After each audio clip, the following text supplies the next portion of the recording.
Nós vamos começar, então, com essa aula de toxoplasmose em idosos. Inicialmente, boa noite aí para todo mundo, aí, para o pessoal. Essa aula aí eu combinei com a doutora Cristina.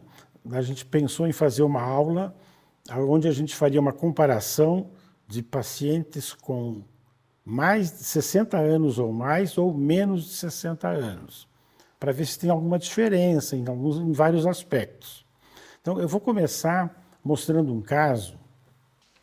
Primeiro, eu queria só lembrar isso, porque o que eu vi quando eu comecei a examinar esses pacientes, até foi bom fazer esse trabalho, é que tem pacientes que melhoram muito com os tratamentos. A parte do ocular às vezes melhora, mas a parte sistêmica deles também acompanha, e que isso faz muita diferença nesse tipo de pacientes.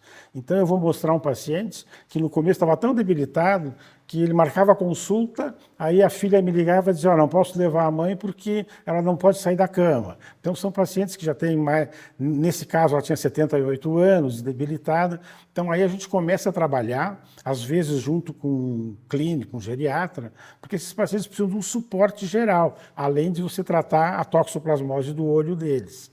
Então, mas tem alguns deles que têm um resultado muito interessante. Eu tenho uma senhora que eu usei essa imagem, não estou usando a imagem dela, porque ela veio com 78 anos e era, depois de passar por um período em que ela foi se recuperando do quadro geral, ela chegou a uma fase em que ela começou a vir consultar sozinha, só com uma cuidadora, e hoje ela está com 91 anos, e eu botei a imagem de alguém que, mesmo que com uma certa idade, já está bem de saúde geral. Então, esse paciente melhora, às vezes, do olho e melhora o seu estado geral, que é o que a gente quer.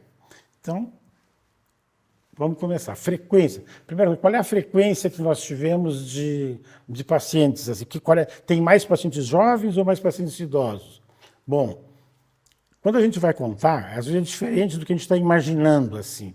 Olha, a diferença aqui foi de 74,5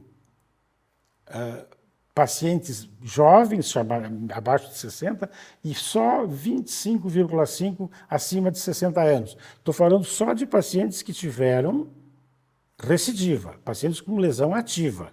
Não estou considerando cicatriz aqui. Então, pacientes que vêm para a consulta com doença ativa, nós temos muito mais pacientes jovens. E os pacientes idosos têm um número significativo, mas é uma proporção aí, acho que de 74% para 25%. E aqui é um caso, só para começar a mostrar, uma paciente de 65 anos. Essa paciente fez uma cirurgia, uma facorefrativa há 5 meses, evoluiu bem, num outro serviço, veio para mim agora, com essa lesão inicial. Aqui, no dia 10/3, ela tinha uma toxoplasmose em atividade. Segmento anterior, ela tinha precipitados em DCM, enfim, era um quadro de tóxico que a gente costuma ver numa doença severa, com comprometimento de segmento anterior, inclusive. Ela iniciou o tratamento aqui nessa fase e foi melhorando. Só que ela teve algumas alterações, algumas talvez em função da própria cirurgia, que eu vou mostrar aqui no seguinte, onde apareceu que ela tinha líquido, tinha uma membrana puxando, uma tração na região da mácula. E o rapaz que fez o exame para mim, que fez o OCT, ele colocou isso como pontos hiperreflexivos, vitreite, membrana hiperretiniana tracionando a fóvea e com um risco de descolar a fóvea, né? Então, esse quadro é um quadro um pouco atípico, por essas características. Do ponto de vista da visão, essa paciente, aqui no início ela tinha uma visão, não conseguia ler nem 20/400. Ela foi melhorando e hoje ela tem 20/50. É muito pouco para a regra que a gente tem. Por que ela não melhorou tão rápido e tanto? Porque ela tem essas outras alterações, que podem estar eventualmente até relacionadas à cirurgia prévia dela ter um edema macular cistoide e uma lesão. A gente sempre pensa na possibilidade de que ela possa ter tido até uma contaminação pela cirurgia, né? Então, até no tratamento, a gente optou por uma medicação que tem uma ação para toxoplasmose, e se eventualmente ela tiver alguma coisa, tipo um Propionum acne, uma coisa assim, claro que isso é uma lesão de tóxico, aparentemente. Então, mas só para comentar, ela usou Dalacin como tratamento para tóxico e eventualmente pega outros patógenos também. Bom, a introdução realmente do que a gente vai falar. A primeira coisa que nós temos que pensar é como é que está a saúde geral. Se esse paciente tem diabetes, tem hipertensão, alguma outra patologia que deixe o sistema imune enfraquecido. Então, aí nós temos que tratar em paralelo. Nós vamos tratar a parte sistêmica do paciente e vamos tratar a toxoplasmose dele como a gente trata normalmente, se o paciente tiver condições de tomar medicação, né? Porque aqui nós temos essas duas divisões que eu fiz. Nos maiores de 60, veja só. Pacientes em boas condições, o tratamento praticamente é normal. Claro, a gente não procura usar o mínimo necessário de medicação, porque esses pacientes, mesmo que estejam em boas condições, teoricamente são mais sensíveis. Agora, nós temos esse outro grupo que é muito importante, que merece mais cuidado, que são os pacientes debilitados. Então, a gente começa com um tratamento local, faz periocular, que normalmente é mais fácil do que submeter o paciente a tomar um Bactrim, um Daraprim, ou mesmo uma corticoterapia sistêmica. O que se faz nesses pacientes? Avaliação de função renal, hepática, diabetes, hipertensão. A gente cuida sempre de vitamina D3 e B12, acompanha um hemograma com contagem de plaquetas, e às vezes a gente encaminha esses pacientes para um clínico, um geriatra. O que acontece de diferente nesses grupos? O tempo de cicatrização costuma ser maior do que nos pacientes mais jovens. Alguns pontos para lembrar. O que esses pacientes costumam tomar, pacientes idosos? Eles, às vezes, vêm... Um exemplo é de um paciente que tem uma dor, aí vai no seu médico, ele dá um anti-inflamatório. O anti-inflamatório dá uma dor de estômago, daí ele vai tomar um omeprazol. Aí o outro paciente usa estatina, que pode ter que cuidar quando que eles vão usar estatina, né? Se realmente é necessário. E aí, a estatina a gente sabe que tem uma interação, ela tem uma dupla ação, mas ela talvez mais piora do que ajude na toxoplasmose. Porque, na verdade, ela inibe a produção do NF-kappa-beta e aí, dessa forma, ela vai piorar o quadro da toxoplasmose. Então, a estatina ela pode reduzir também a produção de ROS, ativa a produção de NF-kappa-beta e ela induz a produção de alfa-interferon gama. Ela diminui. E isso pode implicar no controle da replicação do parasita. Então, se ela diminui as defesas, ela vai piorar o controle da doença. Então, e outra coisa que a estatina faz, ela inibe a síntese de coenzima Q10. O que tem a ver a coenzima Q10 com isso? Bom, a coenzima Q10 a gente sabe que está relacionada à respiração celular e a gente, quando usa a estatina, a gente diminui o Q10 do paciente. Então, a gente pode simplesmente repor, suplementar ele. Mesmo que ele continue, você não precisa mexer no tratamento do colega que está prescrevendo isso, mas você acrescenta a coenzima Q10 que você vai ajudar. Não só para a toxoplasmose. Outras doenças também podem se beneficiar do uso da coenzima Q10. Então, essa é a ideia que a gente pode suplementar para esses pacientes. Então, aqui a conclusão, né? Suplementação de Q10 interfere no mecanismo da respiração celular, mas pode ser benéfica em doenças retinianas, degenerativas e inflamatórias, especialmente em idosos. Bom, avaliar a medicação dos pacientes. Esse paciente que usa omeprazol, muitas vezes, ele não está realmente precisando, porque o omeprazol foi um medicamento que foi desenhado para ser usado num período muito curto, mas os pacientes frequentemente fazem um uso prolongado dele. E aí sim, primeiro, altera a microbiota intestinal, reduz a absorção de B12 e magnésio. Isso vai fazer o quê? Fragiliza o sistema imune. Então, e em alguns casos também, só para lembrar, a redução da acidez estomacal pode facilitar a sobrevivência do toxoplasma, quando ele ingere, por exemplo, uma carne contaminada.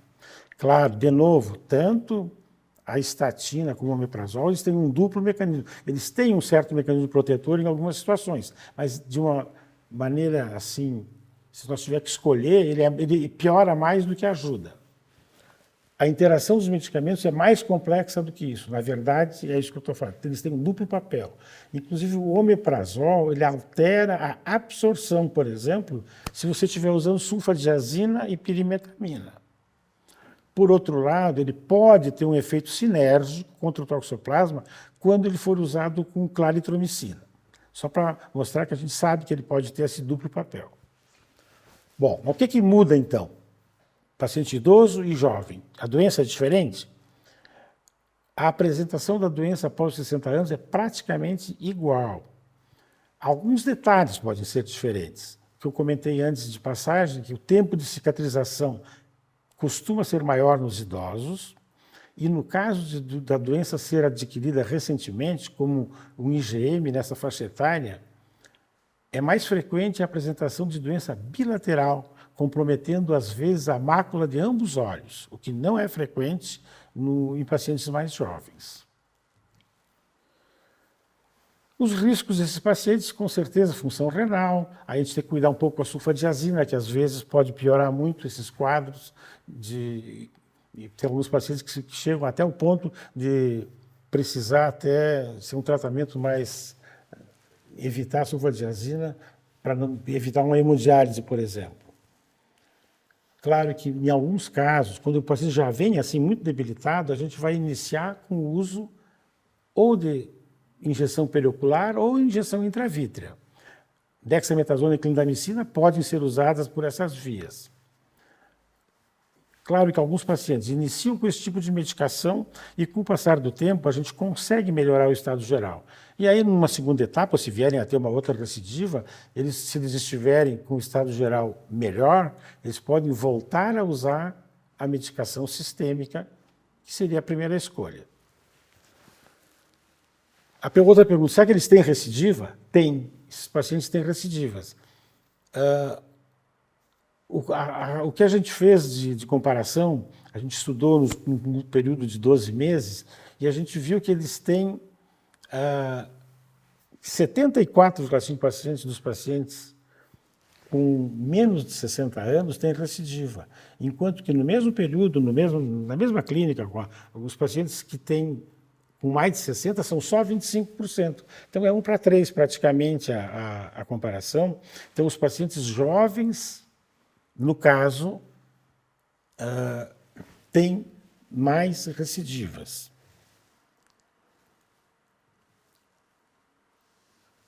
Aqui, só para lembrar, claro que isso aqui é um estudo isso é clínica, tá? Nós não temos uma base populacional para dizer quantos pacientes de cada grupo estavam sendo examinados. Isso é o que aparece na clínica. Então, o que eu estou contando é o que eu vi na minha clínica, que nesse período de 12 meses apareceram nessa proporção, né?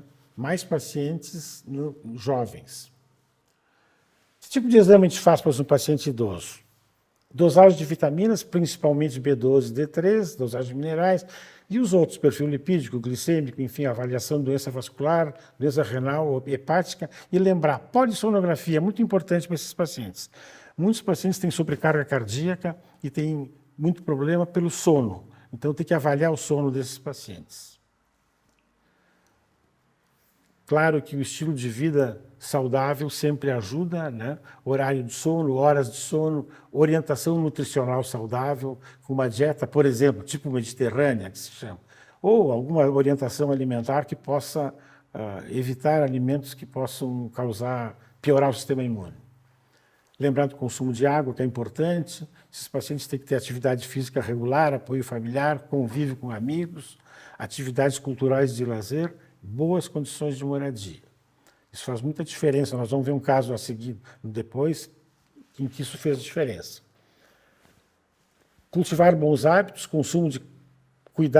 evitar, né, o consumo de carne crua ou mal cozida, evitar alimentos ultraprocessados, consumo de álcool em excesso, tabagismo, cuidado com outras coisas que podem ocorrer nessa idade, quedas, dores crônicas. Quais são os sintomas oculares? Também agora para os dois grupos, né? visão borrada, presença de nuvens, baixa acuidade visual, dor. Muitas vezes esses pacientes se apresentam no início com um episódio agudo e é importante a gente definir com dor, olho vermelho, por exemplo, é importante estabelecer se o ataque foi agudo, se começou lentamente, se teve dor e se teve olho vermelho. Já teve crises anteriores e se está piorando ou não. E o tratamento? O tratamento de um paciente idoso deve ser diferente no sentido da dose do medicamento. Nós não vamos tentar usar a mesma coisa que a gente usa no paciente jovem. Vamos começar a usar, às vezes, uma dose menor e observar a evolução. Sempre é bom ficar observando. Se ele melhorar com uma dose pequena, esse paciente não vai ter tantos efeitos colaterais. Nesse caso, sim. Às vezes, a gente precisa de um suporte de um clínico, um geriatra.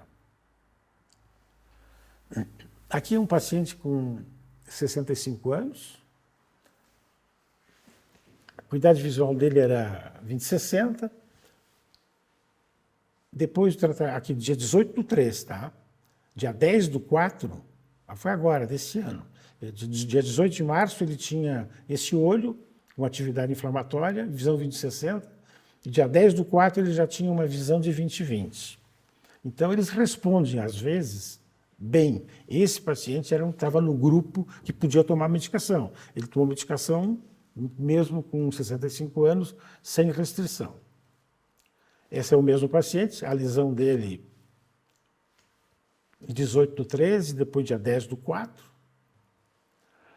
Aqui já é um caso um pouquinho mais complicado, que é uma paciente que tem 80 anos. Essa paciente tem uma cirurgia no olho esquerdo, do tempo antigo em que ela fez uma extração de uma catarata intracapsular e ficou com o olho complicado. Ela usa uma lente de contato com mais 17 no olho esquerdo. E o olho direito, ela tem lesões maculares. Operou agora já operou esse olho recente, né? Então colocou uma LIO, ficou bem. Mas ela tem que compensar o outro olho com uma lente de contato. Agora, olha o olho dela, fez uma recidiva nesse olho após a cirurgia. A gente sempre cuida. A gente sempre fala, né? Será que uma cirurgia de catarata vai reativar uma toxoplasmose? Na maioria dos casos, não. E aqui, nesse caso, inclusive, ela coincidiu que reativou no outro olho. Talvez o trauma cirúrgico, estresse da paciente, mas ela terminou fazendo uma lesão ativa, e aí sim, uma lesão ativa aos 80 anos, numa paciente já debilitada, a gente realmente começa a ter algumas limitações com esses pacientes. Tá? E aí entra aquela que nós falamos anteriormente. Eventualmente, a medicação local pode ser a terapia preferencial para esse paciente. E a gente sabe que ele não vai ter os efeitos colaterais. Então, vamos falar dessa primeira paciente. Quando ela veio consultar, ela estava com 78 anos, usava mais de 8 medicamentos. Então, era a polifarmácia, né? Várias coisas, e a paciente debilitada. Aí essa sim, a gente optou por encaminhar ela para um clínico. Veja o que ela tinha aqui nos dados. A acuidade visual era 0,7 no olho direito e 0,05, menor que 0,05 no esquerdo. O olho esquerdo já era um olho com poucas chances. Ela tinha um IgG positivo para tóxicos, uveíte ativa no olho esquerdo, estado geral debilitado. Então, nesse caso, no começo, a opção foi tratar essa paciente com uma injeção periocular, porque a gente sabia que ela, mesmo sem, ela já veio com muitas queixas, né, do estado geral. Então, como ela foi encaminhada para um clínico, ele passou a organizar alimentação, enfim, ele fez tudo o que se faz aí para um paciente nessa faixa etária, porque essa paciente mora em uma cidade que fica a 250 quilômetros aqui de Erechim. E, às vezes, ela me ligava, a filha me ligava e dizia, olha, não vou conseguir levar a mãe porque ela está de cama e não consegue sair. Então, esses pacientes aí entram com essa história de cuidar do estado geral, né? Aí ela fez todos os exames, fez a reposição, vitamina D, B12. O clínico conseguiu reduzir para 3 medicamentos em vez de 8 medicamentos, e aí ela apresentou uma melhora significativa do quadro geral. Paralelo a isso, ela vinha tratando as lesões oculares, né? E o olho direito dela em abril de 2012, ela tinha uma visão de 0,9. O olho esquerdo, visão baixa, é um olho sem muitas possibilidades de recuperação. E seguindo nesse mesmo ano, em julho, estava estável, mas a visão do olho esquerdo baixa, do olho direito 0,7. Lembrar que esses pacientes começam a fazer catarata, e aí às vezes a baixa da visão pode estar relacionada à opacidade do cristalino e não pela uveíte, né? E quando essa catarata avançou, já em março de 2014, ela apresentava uma visão de 0,4 parcial no olho direito. Setembro de 2014, o mesmo quadro, ela não queria operar o olho, e em 2015 ela apresentou uns flashes, foi feita uma avaliação da retina, a retina estava colada, seguiu o acompanhamento em 2015 com quadros semelhantes, a retina estava bem. Em junho de 2016, com a acuidade visual de 0,4 parcial no olho direito, o menor que 0,05 no esquerdo, e ela se fazendo acompanhamento, a paciente era uma paciente que já, nessa época já tinha condições muito melhores do que no início, e ela tinha condições de vir para controles uma vez cada 6 meses, uma vez por ano, sempre que necessário. Ela tinha condições de viajar os 250 quilômetros da cidade onde ela mora para fazer um exame e avaliar. Então, março de 17, lesões cicatrizadas, mantendo esse controle em outubro de 17, e aqui em 2018, abril, aí sim, a visão já era de 0,2 no olho direito. O esquerdo mantida a visão baixa. Aí ela foi encaminhada para a cirurgia de catarata, com uma indicação de não usar Bactrim no pré e pós-operatório. O Bactrim, às vezes, a gente gosta de usar, porque pode ser que ele consiga evitar, se por acaso houver uma reativação. O que acontece se você estiver usando o Bactrim? Se o paciente tiver um cisto, por exemplo, que romper esse cisto e for fazer uma recidiva, o Bactrim já está no sangue, então o Bactrim aí atua. Isso é importante, porque quando a gente trata um paciente no consultório, ele já chega quando ele já teve a ruptura do cisto, a lesão já se estabeleceu, e a gente sempre chega tarde, né? Isso porque a gente trata porque tem que tratar, mas o ideal seria usar nesse momento em que rompe o cisto já ter o medicamento. Isso só ocorre quando você usa profilático, porque aí sim, aí você surpreende. O parasita rompe o cisto e o parasita já encontra uma medicação no sangue que vai combater ele. Mas no caso, pela história geral dela, ela já estava nessa época com 85 anos, a gente optou por não usar, e ela evoluiu bem, voltou, ela voltou em 31 de outubro de 2018, operada, acuidade visual do olho direito de 0,8. Então, veja, aos 85 anos ela já estava com uma visão ótima para a idade. Ela manteve esse quadro em 2020, 2021, 2022, sempre vindo para controle, estável.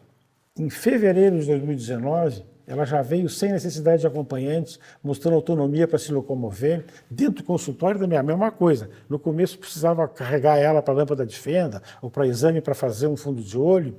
E ela passou, com os seus 85, 86 anos, fazendo tudo isso de forma independente, né? Mostrando, e ela muito contente com isso, assim, porque ela se deu conta da diferença que fez para ela esse tipo de suporte que ela teve no estado geral e paralelo ao tratamento, ao acompanhamento do olho, né? Então, em setembro de 2019, que foi fevereiro primeiro, tá? Em setembro ela já tinha uma acuidade visual de 20/20 no olho direito, o esquerdo mantendo a visão menor que 0,05, e o estado geral em excelente forma. Isso é que chamou a atenção nesse caso. A gente lembra aí que talvez a boa prática geriátrica, a paciente melhorou muito do estado geral e a sua qualidade de vida, né? Morando sozinha aos 86 anos, depois com uma cuidadora, mas que fazia parcial, assim, não ficava o tempo todo com ela, fazia jardinagem, cuidando da sua casa aos 86 anos. Bom, aí o que a gente pensa aí? De repente o geriatra ou o clínico aí está fazendo mais bem para a paciente do que o oftalmologista. Claro, na verdade, as duas coisas juntas, mas a gente tem que sempre lembrar que esse suporte para esses pacientes vai dar condições, inclusive, para nós podermos fazer o nosso tratamento mais adequado, né, quando ela precisar, caso ela venha a fazer uma recidiva. Então, vamos ver aqui.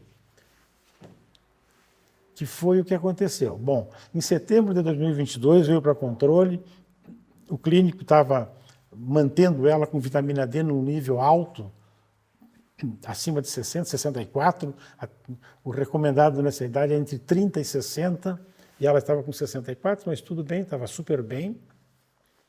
Mas em março de 2023, ela veio com uma baixa da acuidade visual do olho direito, por causa de uma recidiva da toxoplasmose. Só que aí ela já vinha sendo todo aquele preparo que ela fazia com probióticos, enzima digestiva. Então ela manteve esse tipo de proteção e entrou com a medicação para toxoplasmose. Ela usou na época Daraprim, usou ácido folínico, Prelone e Predforte. 25 de abril de 23, veja, aqui foi março, 25 de abril de 23, ela já apresentava uma melhora da alveite do olho direito com a acuidade visual do 0,8 e mantinha o uso dos suplementos receitados pelo clínico, o geriatra. Não usou mais medicação para toxoplasmose, apenas suplementação, porque isso é outra coisa. Chega uma hora em que está melhorando, você pode observar, você não pode ficar enchendo esse paciente de muito tratamento, porque você sabe, ele está bem, mas até aí, né? Está bem, mas já está perto dos 90 anos. Então, se você usar só o mínimo necessário, a hora que melhorou a visão, começou a melhorar só o suporte geral para ela e a medicação de toxoplasmose a gente suspendeu. 31 de janeiro de 24, veio para consulta, aí estava com 90 anos, estado geral para a idade invejável, e a acuidade visual do olho direito, 20/20. Então, é isso que a gente quer mostrar nesse caso, que é um caso que foi uma evolução diferente assim, do que a gente poderia ter se ela não tivesse recebido esse suporte sistêmico. 10 de janeiro de 25, aos 91 anos, ela mantinha a acuidade visual de 20/20, com poucos medicamentos e suplementação vitamínica mantida. Então, um quadro com essa evolução mostra que pacientes podem melhorar a visão e que um tratamento paralelo feito por um clínico competente é tão ou mais importante para esses pacientes do que o tratamento específico dos olhos. Uma característica interessante dessa paciente, imagina, aos 91 anos ela tem um RDW de 11,1%. O normal do RDW é 11 a 14%. Isso não é muito comum acontecer isso, porque a gente, quando acompanha pacientes idosos, é o contrário. Você começa a ver um paciente aos 80 anos e vai seguindo ele até os 90, ele faz uma progressão. O RDW vai para, se tiver, esse paciente tem 13, 14, por exemplo, aos 80, ele vai ter 15, 16, 17. A gente vai vendo que ele vai se debilitando e o RDW vai subindo, porque o RDW é um marcador do estado geral. Tá? Então, tem gente que até associa ele à longevidade. Né? Então, aí, no caso, um RDW de 11,1 não é nem muito comum e é excelente para mostrar o estado geral da paciente. Aqui, só para a gente ver algumas imagens dessa paciente. O olho esquerdo tem uma lesão. Eu não tenho seta aqui, não. O olho esquerdo tem uma lesão e esse olho não tem visão menor que 20/400. Agora, o olho direito, que tem uma visão melhor, é um olho que essa paciente conseguiu recuperar. Né? Nessa época, ela ainda não tinha... Foi quando ela começou a fazer os tratamentos e teve a melhora significativa dela foi quando ela operou a catarata. Né? Aqui, mantendo em 22, o olho esquerdo e o olho direito já com uma mácula que permitia a visão, que depois chegou a 20/20. Aqui para ver o aspecto desse fundo de olho. E agora, mais recente, ela veio agora no dia 10 de janeiro, agora desse ano, mantendo o olho direito com a mácula preservada, o nervo óptico também estava hiperemiado, e o esquerdo na situação estável que ela já tinha desde o início. Então, por isso que essa paciente conseguiu ter uma visão de 20/20 mesmo aos 91 anos. Então, só para terminar aqui, então, esse caso aqui eu selecionei, porque ela é uma paciente que ficou, ela é muito agradecida, a família também, porque pela melhora que ela teve, por ela ter chegou na clínica numa condição bem debilitada, e ela é muito contente, ela chega lá, faz festa com todo mundo, e esses quadros aí são importantes porque a gente tem que se envolver com esses pacientes, né, idosos, e a gente pode, às vezes, ajudar eles nesse sentido de dar esse suporte sistêmico. Esse outro caso que eu quero mostrar é uma situação diferente. Essa paciente tinha, em 2015, 66 anos. E ela teve uma doença aguda. O IgM dela era alto, ela teve um IgG, no começo era muito baixo ou negativo, era um IgG muito... Ela teve uma doença aguda assim, bem clássica, né? Ela pegou uma toxo aguda e a acuidade visual dela, quando ela veio para mim, ela não tinha sido tratada para toxoplasmose ainda. Já estava fazendo alguns tratamentos, mas para toxoplasmose ninguém tinha iniciado o tratamento. E a visão dela era menor que 20/400 em ambos os olhos. Então, ela começou a ser tratada para quê? Para toxoplasmose. Em novembro de 2015, ela já apresentava uma acuidade visual de 0,15 no olho direito e mantinha 0,05 no esquerdo.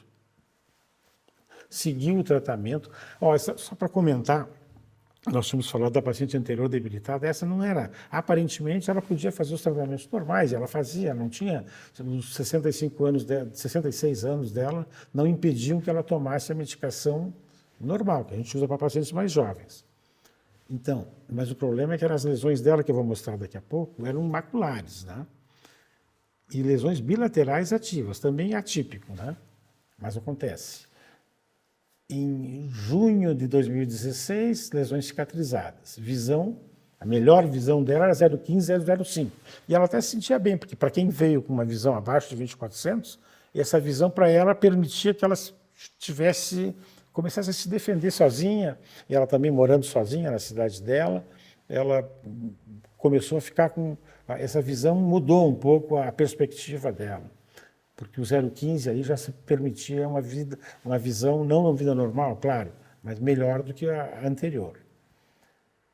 Em janeiro de 2017, lesões cicatrizadas. Mas como ela fez muitas recidivas, essa paciente, ela deve ter tido, para ter um quadro tão severo, uma cepa muito agressiva, porque para pegar a mácula dos dois olhos, como aconteceu, é possível que seja e ela não tem nenhuma imunodeficiência assim, significativa, talvez o tipo de toxoplasma que seja diferente para levar esse quadro. Então, fez uma recidiva 24/13/17, em agosto voltou para controle, lesões cicatrizadas. Nova recidiva em maio de 2018, agosto de 2018, lesões cicatrizadas. Então, essa foi a sequência, né? Depois nós vamos ver a imagem. Aí ela fez um tratamento dentário, esse tratamento dentário, às vezes, esses pacientes têm algumas coisas que podem interferir, ou pode ser só coincidência, mas nesse período ela fez novamente uma recidiva, e sempre baixando visão. Setembro de 2019, novamente lesões cicatrizadas. A acuidade visual aí, na época já era 0,3 no olho direito e 0,05 no esquerdo. Em março de 2020, ela mantinha a visão e as lesões cicatrizadas. Março de 2021, também mantendo a visão, lesões cicatrizadas, mas olha só, nova recidiva em 2020. Então, nada impede que elas façam recidiva, mesmo com as orientações todas que ela recebeu, ela tinha cuidados, um clínico também, um bom clínico na sua cidade cuidando, mas não importa, quando tem alguns casos em que as recidivas realmente ocorrem. Então, aquela pergunta lá inicial, se eles fazem recidiva, sim, eles fazem recidiva depois dessa idade. Mas respondem também, como no caso, respondem ao tratamento. Em janeiro de 23, ela já tinha lesões cicatrizadas. Mas, em novembro desse mesmo ano, nova recidiva. E aí, em fevereiro de 24, ela fez a última consulta. Aí, quando ela já tinha se recuperado dessa última recidiva, visão do olho direito na última avaliação era 0,15 e era uma visão de 0,3 no olho esquerdo. Bom, ó, só para lembrar, para essa paciente que tinha menos que 2400 desde o início, essa é uma visão em que ela se sente, ela está muito contente com essa visão, e essa é aquele que nós conseguimos chegar no caso dela. Por que nós não conseguimos melhorar mais do que 0,15 e 0,3? Vamos ver adiante se a gente consegue entender para ver aqui. Veja aqui, a imagem dela, da lesão do olho direito, dá para ver que é uma lesão macular. A do esquerdo tá também é uma lesão que atinge a mácula. Então, aqui no olho direito ela tem lesões também nasais. Enfim, essa paciente, aqui nessas fases aqui em que ela já estava numa fase mais cicatrizada, mas só para mostrar a localização da lesão e por que a visão é tão baixa. Aqui, quando ela teve uma doença ativa, ela fez recidiva num olho, depois fez recidiva no outro, sempre sendo tratada. Mas veja essa localização das lesões, né? Aqui também a gente pode ver que ela já tem um vítreo bem comprometido, a imagem é muito borrada, porque ela tinha atividade inflamatória.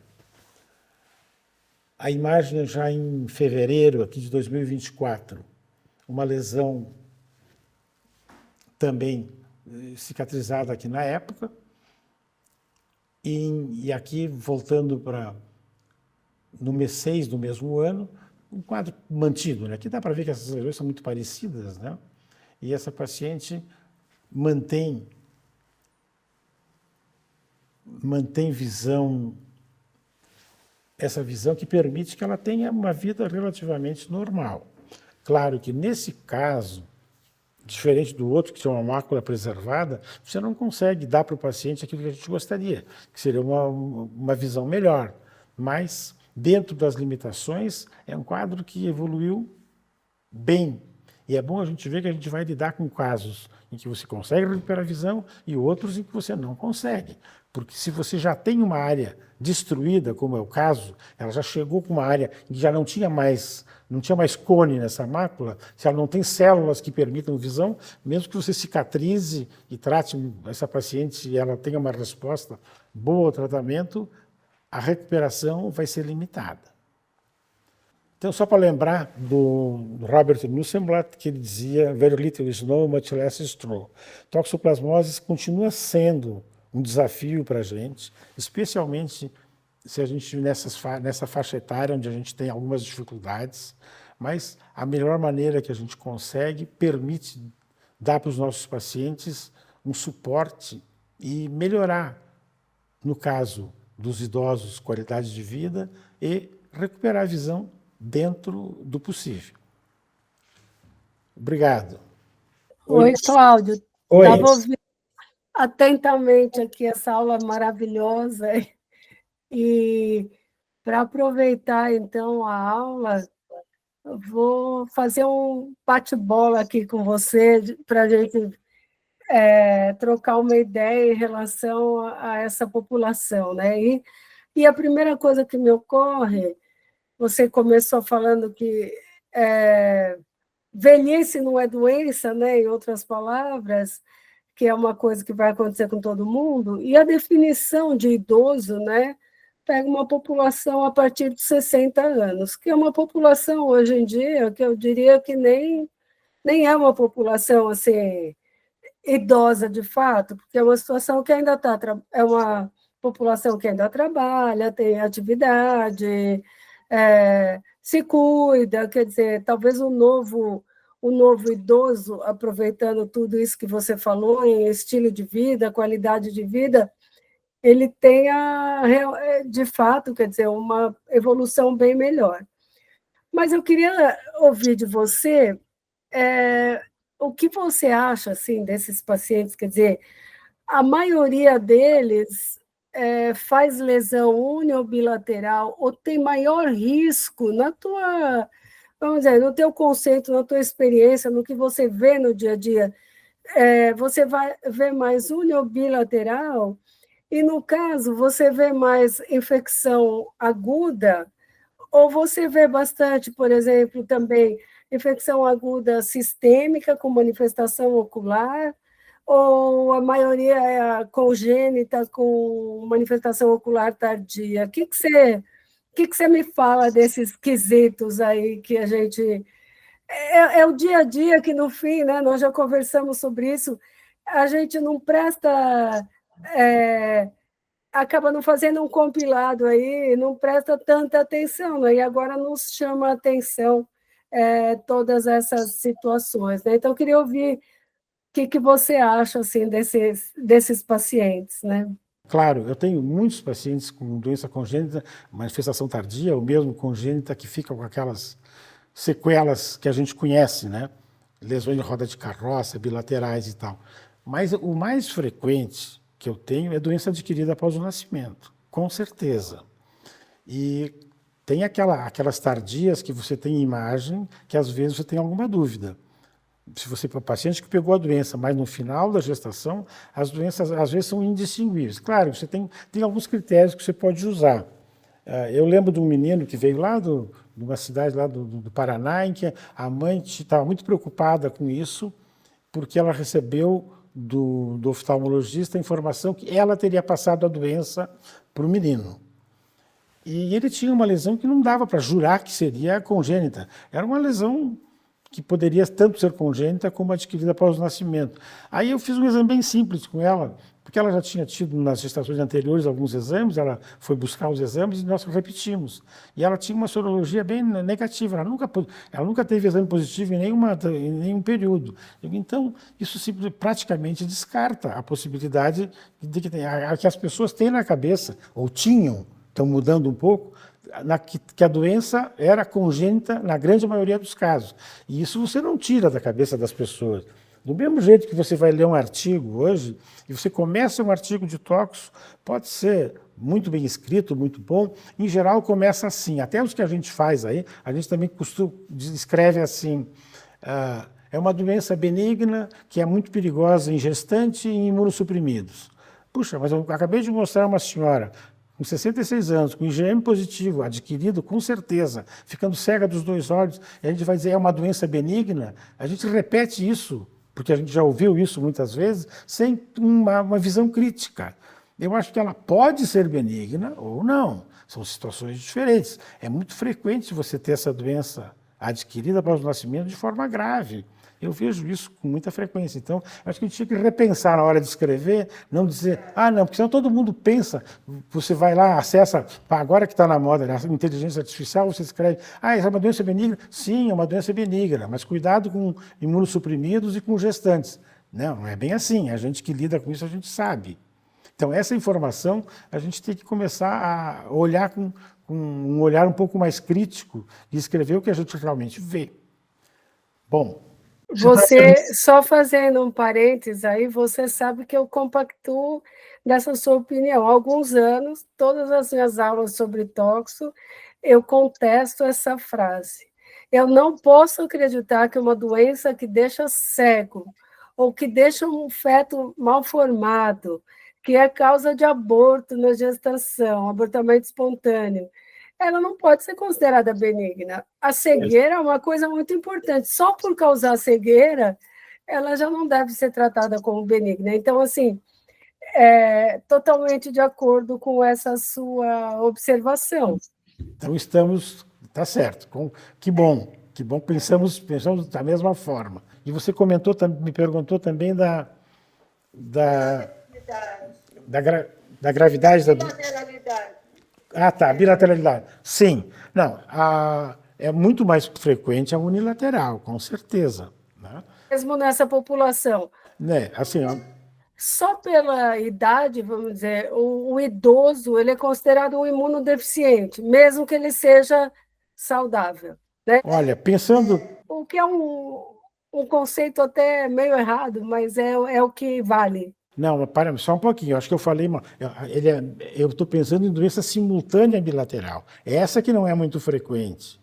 Bilateralidade, pelo contrário, você vê, é mais sim do que não. Agora, as duas ativas, como teve aquela senhora de 66 anos que terminou pegando a mácula dos dois olhos, isso sim não é muito frequente. Agora, pacientes que você trata no dia a dia, lesões bilaterais são mais frequentes que unilaterais. Eu não contei.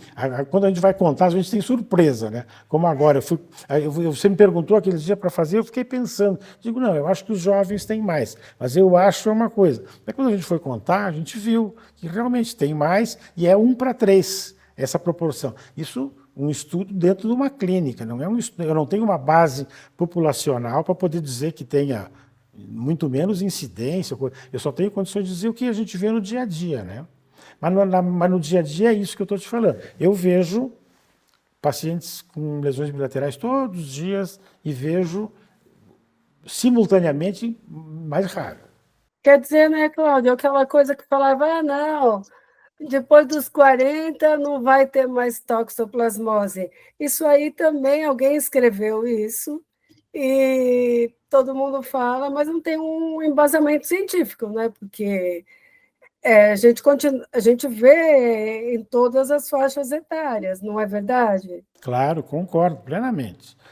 Eu também falo para meus pacientes, digo, olha, você está tendo uma doença agora, talvez você vá aos 100 anos e nunca mais vai ter uma recidiva. É uma possibilidade, e é o que a gente quer. Aí a gente vai tentar te orientar para não se recontaminar, aquelas outras coisas e orientar eles para, se por acaso tiverem alguma manifestação, correr logo para fazer isso, enfim. E os casos de maior risco, tentar tratar profilaticamente, eventualmente, até fazer uso de uma medicação de contínuo. Mas a regra é essa, quer dizer, que esses pacientes eles vão ter recidiva mesmo nessa acima. Eu acho que esse conceito, eu não sei de onde é que veio, mas eu acho que não tem, eu não concordo também, eu concordo contigo. Eles vão fazer recidiva. A gente não sabe. E você acha, por exemplo, que uma suplementação, você sabe que eu também gosto bastante de suplementação, de olhar todo o indivíduo, né, de usar uma suplementação, você acha que é importante para esses pacientes, né, esses pacientes que você vai tratar, por exemplo, você tem um olhar para esse lado aí de ver se há uma deficiência vitamínica, enfim, você acha que é uma coisa importante? Eu sempre que eu posso, eu vou dosar B12, vitamina D e fazer alguns exames. Eu acho que essa base, você vai estar ajudando o paciente. Até que ponto você vai especificamente mudar o curso de uma uveíte, a gente não sabe, mas eu acredito que sim, que ajuda, e eu faço isso para meus pacientes por isso. Claro que nessa faixa que nós estamos falando, já que nós estamos falando de idosos, você vai nesse ponto você ajuda muito mais, porque isso vai dar suporte para ele para outras coisas. E eles, às vezes, não se dão conta. Então, veja uma coisa que eu assim, quando você trata um paciente idoso, ele tem uma DMRI, você dá lá a fórmula do Aredes, dá uma fórmula clássica que tem. Nessa fórmula, você não encontra a coenzima Q10.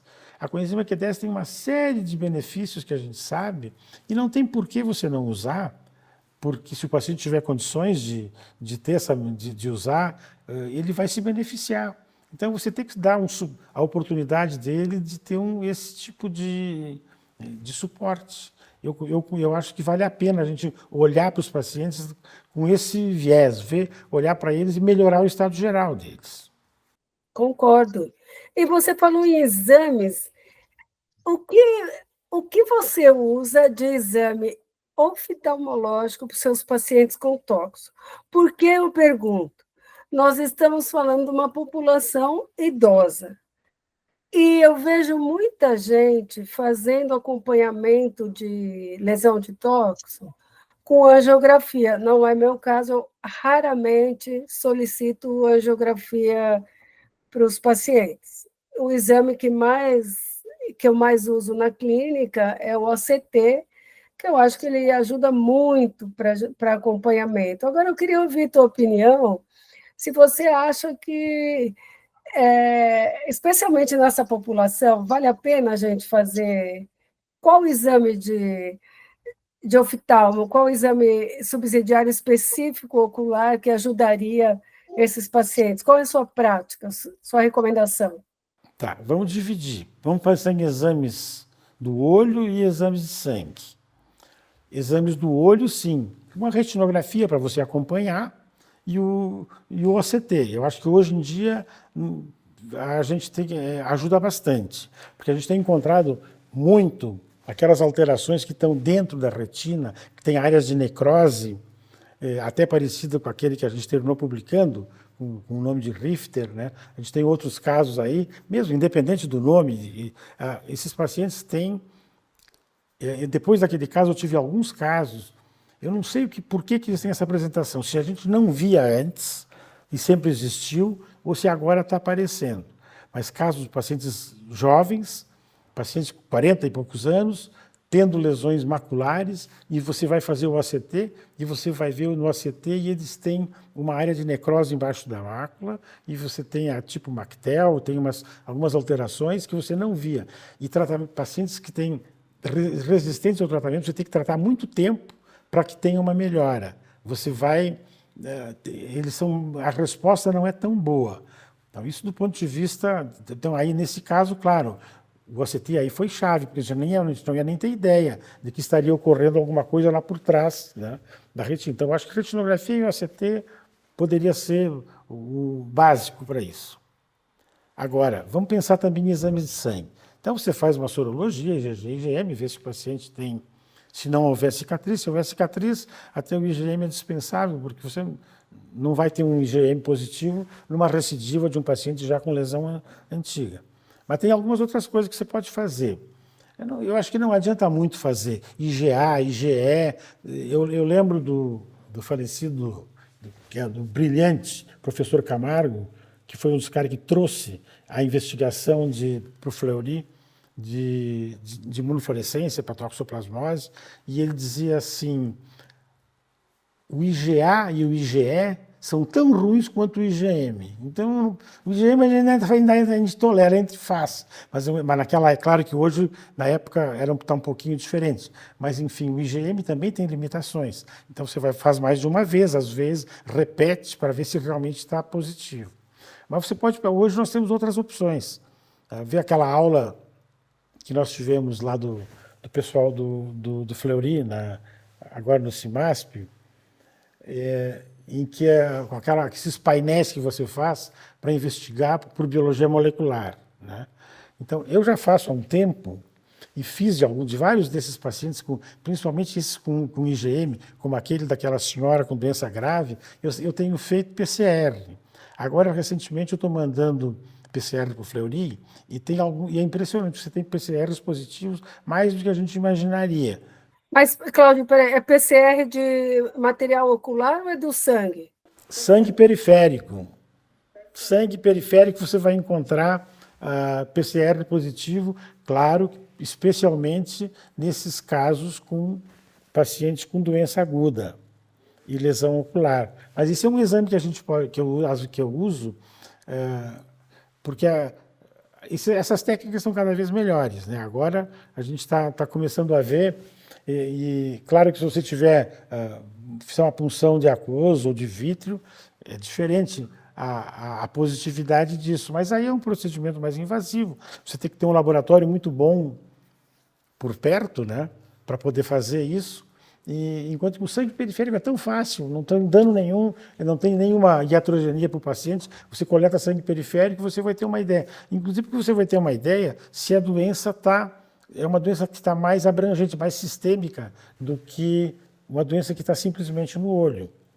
E isso a gente começou, eu lembro uma época em que a gente fez alguns trabalhos, na época que o Gary Holland veio para cá, e a gente fez e o Riso fazia inoculações lá na USP, e a gente tinha pacientes com doença aparentemente assim antiga e de repente ele fazia a preparação, inoculava em camundongo, e os ratinhos ia ver, estavam com o cérebro cheio de cisto depois, a partir de um paciente com lesão antiga. Esse caso, nós tivemos a oportunidade de mostrar para o Gary Rosen quando ele veio, eu levei ele lá na USP e ele viu essas lâminas feitas com esses pacientes, então a gente começou a pensar, não, isso pode acontecer, não é só. E foi aquele trabalho que a gente terminou publicando no British Journal, de pesquisa de toxoplasma no sangue periférico. E isso agora, com as técnicas de biologia molecular agora, a gente tem uma precisão maior do que a gente tinha já naquela época. Claro, para fazer uma inoculação e aquilo, porque era um trabalho, né? Fazia parte de um trabalho que a gente vinha fazendo. Mas na prática clínica, assim, você pode usar, porque você vai ter uma ideia se esse paciente está tendo uma repercussão maior. E outra coisa, tá? Aí vamos mais adiante. E será que pode ir para o sistema nervoso central? É complicado, a gente não sabe, a gente está tentando estudar, né? Mas aí também poderia ter uma ideia, porque se tiver no sangue periférico, ele vai estar em qualquer lugar. Então, você pode ter começar a observar esses pacientes para ver se eles não estão tendo manifestações do sistema nervoso, que são mais difíceis de serem avaliados e confirmados. Mas eu tenho um paciente que me diz, doutor, eu nunca tive nada, eu nunca tomei antidepressivo, e agora eu estou, que eu não sei o que está me acontecendo. Eu estou tendo problemas, alterações emocionais diferentes, pacientes em fase aguda da doença. Claro que isso é o esperado, a gente sabe que já tem trabalhos, esse seu trabalho que você está tentando fazer é um trabalho excelente, que é para a gente ver de que forma isso realmente pode acontecer na nossa população. Mas já tem aqueles trabalhos do Torrey, lá da Johns Hopkins, em que ele mostra várias situações, trabalhos deles e de outros que ele cita, de alterações do sistema nervoso central por toxo. Então, a gente tem que pensar também nessas outras possibilidades. Então, você trata o olho, por exemplo, do paciente, você está pensando que você pode estar tratando outras coisas também, porque é o mesmo tratamento, basicamente. Claro que a penetração de uma droga no olho, na barreira hematocular ou no cérebro tem outras limitações, mas de uma forma geral, você está tratando ele de forma sistêmica, você está tratando ele para qualquer órgão. E, Cláudio, tocando nesse assunto, que era a minha próxima pergunta, como você acha que essa toxo afeta essa população? Você vê que aumenta o estresse, eles têm mais medo, têm mais depressão, ansiedade, tem uma alteração cognitiva que você pode associar. Eu lembro uma vez nós dois conversando em relação a essas alterações aí cognitivas, alterações de comportamento relacionadas à infecção por tóxico, e você falando, as crianças com tóxico parece que elas são super agitadas, incontroláveis, enfim, uma série de observações, na realidade, até agora são só observações, logo, logo elas vão ser o trabalho científico que nós estamos tentando fazer, mas você vê alguma, vamos dizer, algum sinal ou sintoma de uma alteração, tipo depressão, estresse, ansiedade, alteração cognitiva, o cara, sei lá, fica mais agressivo, mais esquecido, começa a ficar perturbado? O que você vê nessa população, nessa faixa etária? Ou você acha que é tranquilo? Os pacientes chegam e falam, o senhor tem tóxico, a senhora tem tóxico, vamos tratar, vai ficar bom? Não. Eles, pela idade, há uma aceitação, uma tranquilidade maior. O que você vê? Ou se você acha que tem essa relação mesmo da alteração aí pela tóxico? Assim, ó, tem as duas situações, né? Tem das crianças, né, dos jovens, depois dos idosos. Quando você estava falando, eu estava lembrando de um caso de uma paciente que até 2010 ela nunca tinha tido nenhuma internação, nunca tinha usado antidepressivo, nada. E aí, em 2010, ela adquiriu uma toxoplasmose, com IgM, com tudo, mas assim, sem maiores, não ficou cega, nada, mas teve aquela toxo aguda.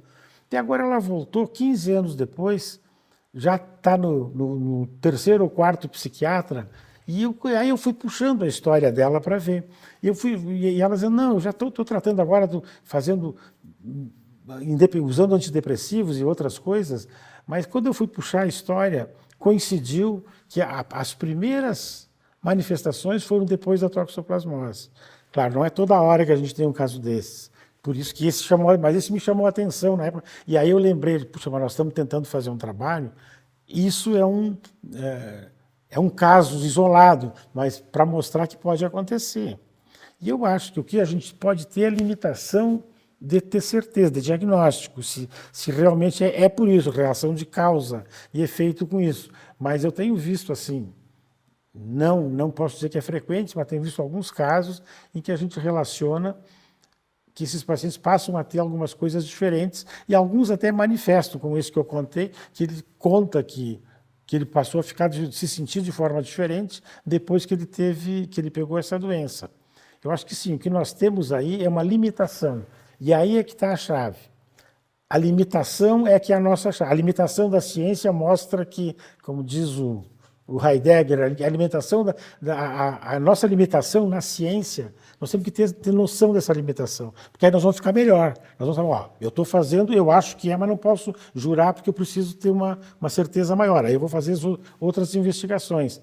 Mas eu acho que está ocorrendo, me parece que sim, só que nós temos que diferenciar o que é a impressão clínica e o que realmente acontece, que é o que nós estamos tentando fazer, né? Vamos conseguir. Agora, para encerrar, para também eu não explorar muito você, eu queria que você falasse se nessa população você muda um pouco o seu tratamento, se você usa ou não o corticoide, e se você faz profilaxia para essa população idosa. Então, eu uso corticoide, mas eu dou preferência, por exemplo, para usar em vez de usar um meticortem, eu uso um deflazacort, talvez, se o paciente tem condições econômicas para usar, é um pouquinho mais caro, mas esses pacientes suportam melhor, então aí eu já mudo um pouquinho. Eu não sei porque eu não gosto muito de sulfa nesses pacientes idosos, porque sulfadiazina, as pessoas, tem muita gente que trata assim, ou às vezes nem sempre é oftalmologista, pega o livro e diz, sulfadiazina, 2 comprimidos cada 6 horas, e dá lá, prescreve para o cara 400 comprimidos, 300 comprimidos. Puxa, nem todo mundo vai suportar bem dessa forma, né? Então, a sulfadiazina eu tenho um pé atrás com ela, e nesses pacientes, com certeza, eu busco, se possível, fugir um pouco da sulfa. Claro, o Bactrim não é sulfadiazina, ele é o sulfametoxazol, que já é menos agressivo, você usa a dose terapêutica 2 vezes por dia. Mas aí também, de novo, nesses pacientes, muitas vezes eu uso uma vez. Se tiver uma resposta, você pode diminuir um pouco a dose para fazer, se você nota que o paciente vai ter limitação. Então, eu faço uma diferença assim no tratamento, basicamente dessa forma. E você faz profilaxia?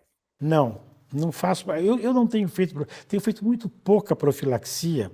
Depois que a gente começou a pensar que você está destruindo, de repente você vai interferir na imunidade, fazendo o paciente tomar, sei lá, Bactrim por 2 anos, como a gente fez, a gente fazia lá no ano 2000, isso aí, o que vai acontecer? Esse paciente, se ele não estiver repondo, agora a gente pode, com probióticos e tal, você vai terminar indiretamente mexendo na imunidade dele só com a sua medicação. Então, aí é uma contradição. Você quer melhorar o estado imunológico do paciente, melhorando permeabilidade intestinal, dando um suporte para ele com enzimas, com probióticos, e daí tu joga um antibiótico para ele, ou um quimioterápico semelhante ao antibiótico, por longo prazo. Aí você vai ter um problema. Então, eu tenho usado muito pouco. Não é que eu não tenho usado, mas usado menos, pensando nesses efeitos colaterais. Claro que tem gente que não... Um paciente que não pode fazer controle de frequência, um paciente que você sabe que mora longe. Eu acho que aí sim, você pode manter ele, porque funciona. A gente sabe que tem um efeito. Eu acho aquilo que se mostrou já no nosso trabalho antigo e outras pessoas reproduziram, eu acho que funciona esse efeito profilático. Então eu faria eu diria, faça, mas com um certo, assim, uma parcimônia, né? Usar eles com certos cuidados para evitar que você está dando mais, como diz o Miles Stanford, que trabalha com a Ruth Gilbert, lembra que nós encontramos ele na Colômbia? Sim. O Miles que diz, cuidado que nós estamos dando muito veneno para os nossos pacientes, né? porque isso aí é que não se sabe se realmente vai funcionar, e nós estamos dando remédio direto. Aí até perguntei para ele, sim, mas no teu consultório, o que é que você faz, né? Se você tem uma toxoativa, ele disse, não, aí eu dou um pouco de veneno, né? Porque não tem outra saída, né? Mas Bom, dizem que a diferença entre o veneno e o remédio é a dose, né? Então, assim, aí entra o que você falou. A pessoa que lê ali no livro, não sabe o que está fazendo, prescreve, sem a mínima condição de saber o que está fazendo, é uma coisa. Agora, você prescreve sabendo o que está fazendo, o que você quer, acho que aí entra essa diferenciação aí do veneno e do remédio, né? Que a gente consegue administrar, vamos dizer assim. Mas legal. Olha, foi uma aula riquíssima, eu espero que todo mundo tenha aprendido tanto que eu aprendi, quer dizer, uma das infecções oculares mais importantes que a gente tem aqui no Brasil, né? Aquela que todo mundo tem que saber tratar. Nós estamos aqui com essa generosidade do Dr. Cláudio Silveira, falando todas as dicas possíveis, aí, esclarecendo uma série de dúvidas. Então, acho que também o Cláudio fica à disposição para quem quiser tirar dúvida, ele está sempre nos ajudando, ele é professor da nossa pós-graduação. Quem quiser fazer uma tese também, descobrir o que a gente ainda não sabe em relação a tóxicos, que é muita coisa, eu tenho sempre a sensação que quanto mais a gente conhece a tóxico, menos a gente sabe, né? Assim, está sempre tomando um baile, assim, está sempre no 0-0, 2-2, nunca sai dessa situação. Mas eu agradeço você, agradeço a tua disponibilidade e deixo você fazer a tua recomendação, orientação, o teu temperinho final aí. Não, então, primeiro eu quero agradecer a Cristina sempre me ajuda em todas as coisas, em tóxico, em qualquer doença que eu não estou conseguindo resolver direito, eu sempre me socorro da Cristina e ela sempre prontamente me atende. Então, quando ela me pediu para dar aula, na hora eu pensei um pouquinho só pelo tempo, mas enfim, eu digo, não, para a Cristina eu não posso dizer não. Então eu fiz aí, estou muito contente de poder, porque eu aprendi, a gente sempre aprende quando a gente vai estudar. A gente começa a estudar e tu tem que te informar um pouco para confirmar suas informações. Terminei falando com o César Vitor, que eu trabalho com ele, mas não o tempo todo, mas quando tive a oportunidade de voltar a fazer esse contato, e agora já estamos encaminhando um trabalho, inclusive nesse sentido, que eu já começando a fazer a tal tabela Excel que ele quer que eu faça, e ele vai dizer, olha, vai fazendo que eu vou te dando palpite. E aí a gente vai aprendendo. E acho que a gente aprende muito com todo mundo. Assim, a gente aprende hoje em dia até com os pacientes. Os pacientes hoje sabem muita coisa também, né? A gente sempre tem que ouvir eles e tem. Agora, eu quero só lembrar, então você me perguntou alguma coisa final dessa idade, dos pacientes acima de 60, né? No caso, aquela paciente que eu mostrei era 78, lembrar de cuidar dele, que às vezes nós podemos ajudar um pouco, como oftalmologistas, com algum conhecimento, mas que um clínico com experiência pode ajudar, às vezes, tanto ou mais do que nós. A gente deve se socorrer dele, a gente não deve ser dono de toda a verdade e se socorrer deles, porque você pode mudar a vida dessas pessoas. E essa paciente, quando ela fala que vai para a clínica, todo mundo diz, opa, ela vem, a fulana está vindo aí, é uma festa, porque ela faz um circo, que ela vem super divertida e tal, e contente pelo que ela está. Os seus 91. 91 já é uma boa idade, né? Boa idade. Então, muito obrigado, Cristina. Obrigada, Cláudio, e até o próximo desafio. Tá bom, obrigado.